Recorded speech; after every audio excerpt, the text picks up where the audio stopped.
ভর দুপুরে চললাম বান্ধবীর রিসেপশানে। কি তোমরাও এটাই ভাবছো তো? আরে না না, আসলে ব্যাপারটা কি হয়েছে, আমি রাতের বেলায় যখন ভেন্যুতে ঢুকছিলাম তখন আর কি সামনে থেকে এই গেটের ভিডিওটা ছিল না। তাই দুপুরে আমি এখানে সাজাতে এসেছিলাম, তখন আর কি এই ভিডিও ক্লিপগুলো তোলা ছিল, তো রাতের ভিডিওর সাথে আমি কিছুটা অ্যাড করে দিলাম। তো দেখো আমি রাতে তো রেডি হয়ে চলে এসেছি, বান্ধবীর সাথে দেখা করে নিলাম। আর এই যে এই হচ্ছে বান্ধবীর বর। তো বান্ধবীর বরের সাথে ছবিটা তুলে নিয়েছিলাম, সেটাই অ্যাড করলাম। তারপরে তো একটু ঢং না করলে আর কি হবেই না। তো ঘোরাঘুরি করছিলাম আর আমার একজন সুইট ফ্রেন্ড আমাকে এই ভিডিওটা করতে সাহায্য করেছিল। তারপর দেখো আমার বান্ধবী তো এদিক ওদিক ঘুরে বেড়াচ্ছে, আর বান্ধবীর আবার যেই বান্ধবীরা ছিল তারা ফটো তুলতে ব্যস্ত। তো তারপর আমরা খাওয়ার টেবিলে চলে গেলাম। ফার্স্টেই ছিল দেখো চিকেন স্যাটে, সাথে ছিল সস। আর চিকেন স্যাটের মধ্যে চিকেন ছিল একদম ভরে ভরে, খেতে দারুণ ছিল। তারপর নানপুরি, আর সাথে ছিল চানা মশলা।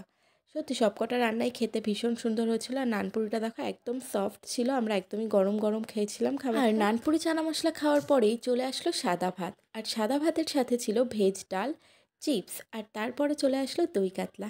আবারও পেটিই নিয়ে নিলাম, যেটা তোমরা সবাই জানো, সব ভিডিওতেই দেখেছো যে পেটি ছাড়া চলে না আমার। তারপর চলে আসলো স্যালাড, আর স্যালাডের ঠিক পরেই চলে আসলো ফ্রাইড রাইস, আর সাথে ছিল চিকেন কষা। তো চিকেনটা দেওয়া মাত্রই দেখো আমি হাত দিয়ে তুলে সরিয়ে দিচ্ছি।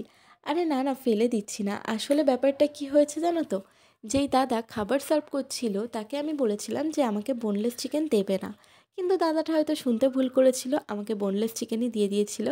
তাই আমি সেই চিকেনটা তুলেই বন্ধুকে দিয়ে দিলাম, কারণ খাবার নষ্ট করতে আমার ভীষণই খারাপ লাগে।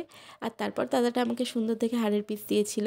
তো চিকেন খাওয়ার পর চাটনি পাঁপড় চলে আসলো, আর সাথে ছিল সন্দেশ, আর রসগোল্লাও ছিল, যেটা আমি খাই না বলে নিইনি।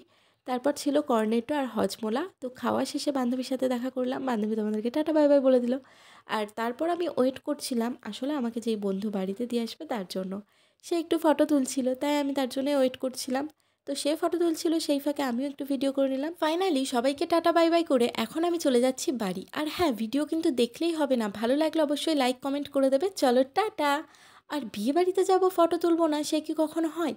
এমনিই পূজার বিয়ের দিন সেভাবে ফটো তুলতেই পারিনি, তাই রিসেপশনের দিন ভোরে ভোরে ফটো তুলে নিয়েছি। আগেও বলেছিলাম পূজার বিয়ে আর তুলিদের বিয়ে একই দিনে পড়েছে, তাই আর কি কোনো বিয়ে বাড়িতেই ঠিকঠাক করে টাইমটা দিয়ে উঠতে পারিনি, তো ফটো তোলা তো দূরে থাক। তাই পূজার রিসেপশানে কিন্তু একদমই মিস করিনি, অনেক অনেক ফটো তুলে নিয়েছি। আর এই দেখো এটা হচ্ছে আন্টি। তো পূজার রিসেপশানে সবার সাথেই কিন্তু প্রচুর ফটো তুলে নিয়েছি। আসলে বিয়ের দিন যে জিনিসটা মিস করেছি সেটা রিসেপশানে মিস হোক আমি একদমই চাইনি, তাই অনেক অনেক ফটো তুলে নিয়েছি। তো চলো তুলিদের রিসেপশনের ভিডিও নিয়ে খুব তাড়াতাড়ি আসছি, ভিডিওটাতে লাইক করে দিও। টাটা।